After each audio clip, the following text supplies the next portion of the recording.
अस्सलाम वालेकुम वरहमतुल्लाहि वबरकातुहू। This is sir Naseem Zulfiqar और आज के इस वीडियो में एमडी कैट केमिस्ट्री का जो पीएमडी सिलेबस 2025 हमारे पास इशू हुआ है, जिसमें एक नया चैप्टर 20 इंडस्ट्रियल केमिस्ट्री जो ऐड किया गया है, जिसमें 3 टॉपिक्स हैं, एडहेसिव्स और डाइस और इसके अलावा पॉलीमर्स। तो इनके तीनों के लेक्चर्स मैंने जो है वो कंसेक्यूटिव 3 डेज़ में अपलोड कर दिए हैं, तीनों ही टॉपिक्स के लेक्चर्स। और इसलिए अब चैप्टर कंप्लीट होने पर मैं इसके एमसीक्यूज़ जो हैं वो इम्पोर्टेंट एमसीक्यूज़ यहाँ पर सॉल्व करवा रहा हूँ आपकी प्रैक्टिस के लिए। अगर आपको ये इन एमसीक्यूज़ के पीडीएफ्स आपको रिक्वायर है मेरे बनाए हुए एमसीक्यूज़ के, या अगर आपको पास पेपर्स रिक्वायर्ड हैं एमडी कैट के, तो ये मेरा व्हाट्सएप नंबर आपको स्क्रीन पर शो हो रहा होगा 0300-215-2272। इस नंबर पर अगर आप मुझे व्हाट्सएप करेंगे तो फिर मैं आपको with a very minimum cost MD CAT के तमाम नोट्स और पास पेपर तमाम सब्जेक्ट के जो है वो प्रोवाइड कर दूंगा, जिससे आप अपनी पूरी तैयारी 100% कर सकते हैं। ठीक है, तो अब आते हैं हमारे पास एमसीक्यूज़ पर। तो फर्स्ट एमसीक्यूज़ हमारे पास है, the chemical substance which is used to stick materials together is called dash. मतलब वो केमिकल सब्सटेंस जिससे चीज़ों को आपस में चिपकाया जाता है, जोड़ा जाता है, उसे क्या कहते हैं? तो this is actually called adhesive. तो उन्हें हम एडहेसिव्स कहते हैं। तो मैं करेक्ट ऑप्शंस को इस तरह से जो है वो हाईलाइट कर दूंगा, ग्रीन कलर से कर देता हूँ। ठीक है, तो उसको हम एडहेसिव्स कहते हैं। ओके, उसके बाद सेकंड है, सॉरी इसका ऑप्शन एडहेसिव नहीं होगा, चूँकि एडहेसिव्स और ग्लू, बी ऑप्शन है ग्लू। एडहेसिव्स एंड ग्लू दोनों एक ही चीज़ें हैं, तो दैट्स वाई इसका आंसर हमारे पास होना चाहिए D, both A and B. Second question है, which is the least expensive adhesive among the following. क्या बताएं इन सब में से सबसे ज़्यादा सस्ता जो एडहेसिव है, सबसे लीस्ट एक्सपेंसिव एडहेसिव है, वो कौन सा है? तो starch, epoxy resin, super glue और वुड ग्लू में सबसे ज़्यादा जो हमारे पास लीस्ट एक्सपेंसिव या चीप जो एडहेसिव होता है वो स्टार्च होता है, जो हम व्हीट या राइस से या किसी भी स्टार्ची सब्सटेंस से हम बना सकते हैं उसको बॉयल करके। थर्ड एमसीक्यू है, epoxide group is present in which adhesive. Epoxide group जो है वो हमारे पास इपॉक्सी रेजिन्स में मौजूद होता है, तो बी ऑप्शन इसका करेक्ट हो जाएगा। क्वेश्चन 4 है, which of the following adhesive is use in fabrics. Fabrics में कौन सा एडहेसिव यूज़ करते हैं?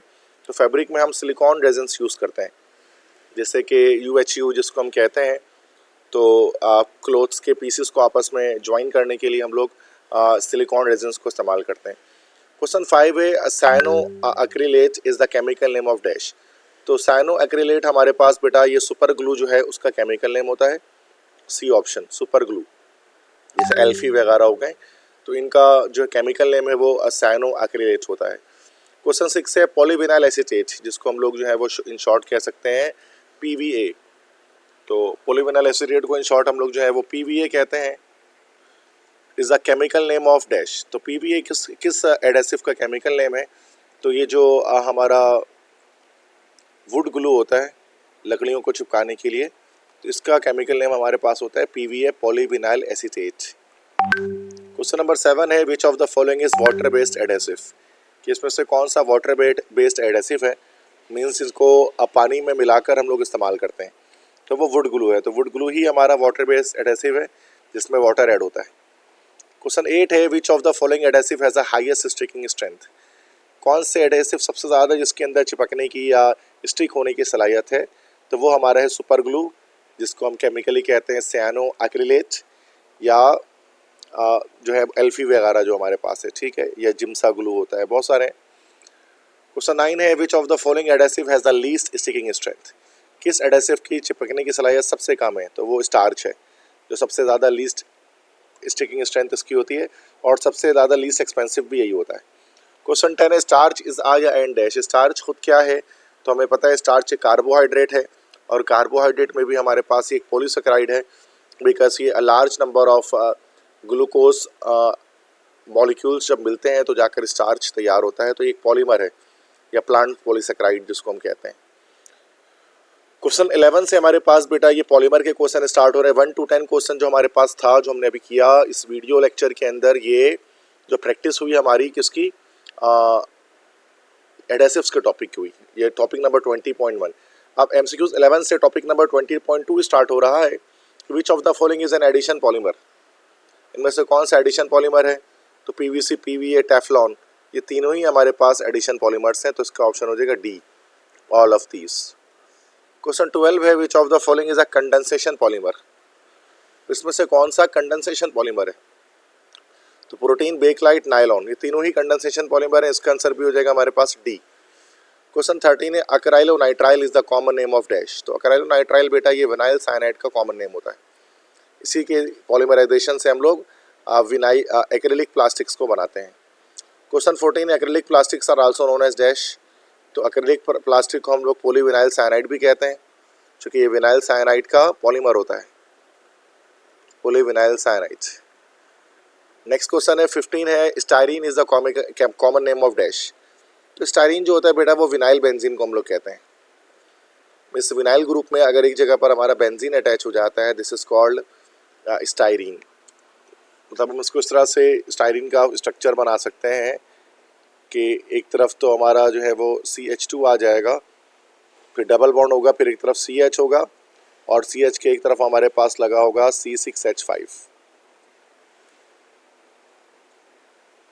तो बेटा ये हमारे पास ये जो मैंने फॉर्मूला लिखा है यहाँ पर आपके सामने, this is the formula of styrene, ठीक है, ये विनाइल बेंजीन होता है हमारे पास ये।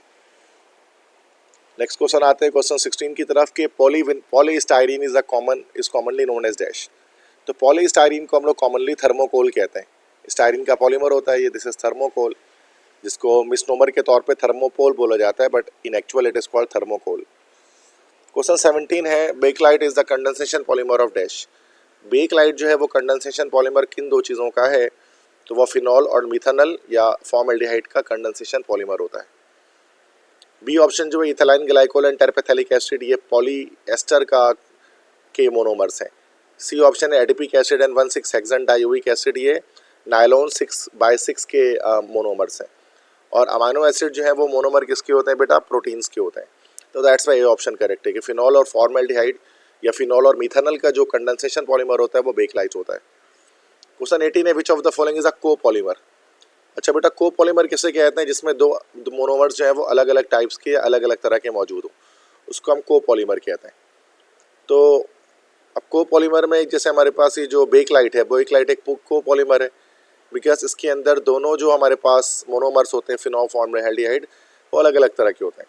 अब पॉलीथीन में सारे इथीन होते हैं, थर्मोकोल में सारे स्टाइरीन्स होते हैं, और एक्रिलिक प्लास्टिक जो होता है उसके अंदर हमारे पास सारे विनाइल साइनाइड्स या अक्राइलोनाइट्राइल्स होते हैं, ठीक है। तो कोपॉलीमर, तो ये बाकी ABC जो है हमारे पास ये दे आर होमोपॉलीमर्स। जो कि बेकलाइट जो हमारे पास है this is copolymer which contains different monomers. Question 19 है which of the following is a natural polymer? Natural polymer इसमें से इन सब में से DNA है, डीऑक्सीराइबोन्यूक्लिक एसिड, जो असल में न्यूक्लिक एसिड का हमारा पॉलीमर होता है। Question 20 which of the following is a thermosetting plastic? Thermosetting या इरिवर्सिबल प्लास्टिक, जिसको एक बार हीट करने के बाद दोबारा उससे हम लोग प्लास्टिक हासिल ना कर पाएँ।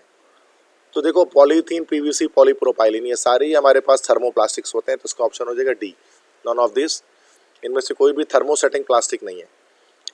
21 क्वेश्चन से हमारे पास डाइस का सवाल स्टार्ट हो रहा है, जिसमें डाइस को और उसके टाइप्स को हमने पढ़ा था लेक्चर नंबर 20.2।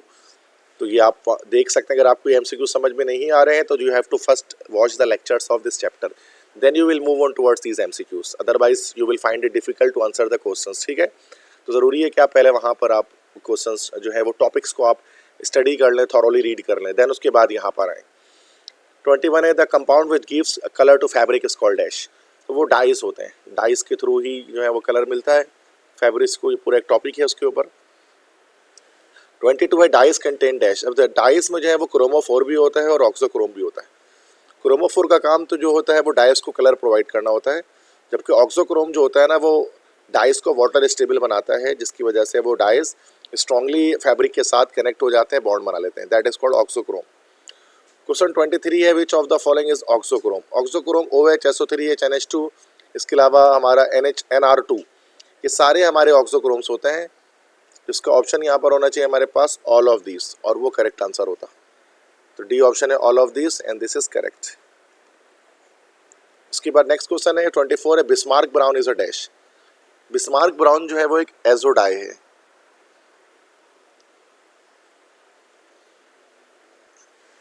तो बेटा एजोडाई किसे कहते हैं? जिसके अंदर दो नाइट्रोजन डबली बॉन्डेड एक साथ मौजूद हो, that is called an azo dye. तो बिस्मार्क ब्राउन जो कि ब्राउन शू पॉलिशिस में यूज़ किया जाता है, ये ब्राउन कलर का एक डाई होता है जिसको जो एजोडाई के टाइप में आता है इसके क्रोमोफोर के अकॉर्डिंग। उसका जो क्रोमोफोर होता है वो नाइट्रोजन डबल बॉन्ड नाइट्रोजन होता है एजोडाइज में। 25 है एलिजरीन इज अ डैश। एलिजरीन क्या है? ये एलिजरीन जो हमारे पास है वो कौन से टाइप ऑफ डाई है? तो एलिजरीन हमारे पास बेटा दिस इज एंथ्राक्विनोन डाई। तो एंथ्राक्विनोन डाई जिसमें क्रोमोफोर में एंथ्रासीन के साथ कोनाइड ग्रुप अटैच होता है। 26 है in indigo dyes the chromophore is dash. Indigo dyes में क्रोमोफोर हमारा कार्बोनिल ग्रुप होता है, डी ऑप्शन। 27 है vat dyes becomes water soluble after the treatment of reducing agent such as dash. This is sodium sulphur hydride. तो NaSH as a reducing agent जब इस्तेमाल करते हैं तो वो वेट डाइज को रिड्यूस करके वाटर सॉल्युबल बना देता है। देन हम उसको फिर क्लोथ्स वगैरह पे फैब्रिक्स पर पेस्ट करते हैं या उस पर अटैच करते हैं उस डाइज को। 28 which of the following is a modern dye. इनमें से मॉडर्न डाई कौन सा है? तो जो इंडिगो ब्लू हमारे पास होता है this actually a modern dye, जो मॉडर्न के थ्रू जो है वो अप्लाई किया जाता है किसी भी कपड़े में, तो जिसको मॉडर्न डाई करते हैं। मॉडर्न असल में एक तरह का सॉल्ट होता है। तो मॉडर्न अप्लाई करने के बाद जब हम उस पर एडेसिव अप्लाई करते हैं तो वो क्या करता है,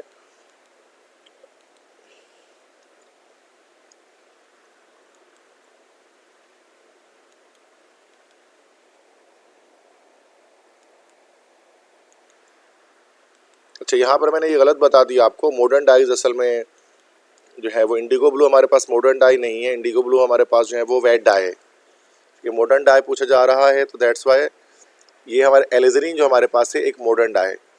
अच्छा बहुत सारे बच्चे कहते हैं कि सर पीछे तो यहाँ पर एलिजरीन आपने बताया कि एलिजरीन जो है वो एंथ्राक्विनोन डाई, यहाँ कह रहे हैं कि मॉडर्न डाई है। तो एंथ्राक्विनोन डाई एज आ किसके लिहाज से जब हम बात करते हैं क्रोमोफोर के अकॉर्डिंग, और जब हम बात करेंगे मेथड ऑफ एप्लीकेशन के लिहाज से तो ये मॉडर्न डाई होता है। तो पहले मॉडर्न से इसको ट्रीट करते हैं, देन उसके बाद जब वाटर से ट्रीट करते हैं तो एक कॉम्प्लेक्स की फॉर्मेशन कर लेता है, ठीक है। तो ये modern dye method of application के अकॉर्डिंग इसकी टाइप है। तो ये जब आप लेक्चर्स देखेंगे मेरे तो आपको समझ में आ जाएंगे कि ये चीज़ें क्या हैं। क्वेश्चन 29 है in hair dyes the modifier is dash. Hair dyes के अंदर देखो 2 अमाइनो 2 हाइड्रोक्सीटोलिन ये तो हमारा डाई होता है। सोडियम सल्फाइड ये हमारा एंटीऑक्सीडेंट होता है, ठीक है। तो जो रिसोर्सिनॉल होता है हमारे पास this is actually the modifier.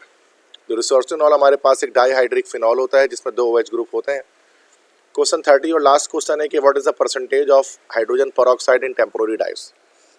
कि टेम्पोररी डाइज जो हमारे पास होते हैं उनमें परसेंटेज कितनी होती है हाइड्रोजन पेरोक्साइड की। हाइड्रोजन पेरोक्साइड से मुराद दिस फार्मूला इसका हो गया हमारे पास H2O2। This is hydrogen peroxide. तो देखो बेटा 100% तो किसी में नहीं होती, 3 to 6% हमारे पास होती है परमानेंट डाइज में, 1 से 2% हमारे पास डेमी परमानेंट डाइज में होती है, और 0% हमारे पास किस में रहती है ये टेम्पोररी डाइज में, और इसमें कोई भी हाइड्रोजन पेरोक्साइड के मॉलिक्यूल्स मौजूद नहीं होते। तो ये 30 MCQs बेटा इंडस्ट्रियल केमिस्ट्री के मोस्ट इंपॉर्टेंट मैंने आपको करा दिए। MD कैट के वाले से इनको आप लाजमी देख लें। और अगर आपको इस MCQs के PDF चाहिए या तमाम चैप्टर्स के PDF रिक्वायर हैं, नोट्स रिक्वायर हैं MD कैट के तमाम सब्जेक्ट्स के, तो ये मेरा व्हाट्सएप नंबर अपने पास आप सेव कर लें 0300 215 2272। इस पर आप मुझे मैसेज करेंगे तो मैं एक बहुत मिनिमम कॉस्ट पर आपको आपके तमाम मटेरियल्स प्रोवाइड करूँगा जिससे आप सबकी एग्ज़ाम में अच्छी तरह से प्रैक्टिस हो सकेगी। बाकी वीडियोस मेरे फ्री आप तमाम बच्चों के लिए अवेलेबल हैं यूट्यूब के अंदर। 2024 के बाद मैं 2025 के भी लेक्चर्स यहाँ पर बना रहा हूँ PMD से सिलेबस के अकॉर्डिंग। तो इंशाल्लाह कोशिश करूँगा कि तमाम लेक्चर्स अपलोड करूँ।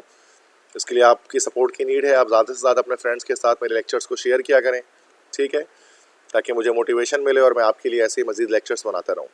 Thank you so much students. अपना ख्याल रखिएगा, दुआ मुझे याद रखिएगा। अल्लाह हाफिज़।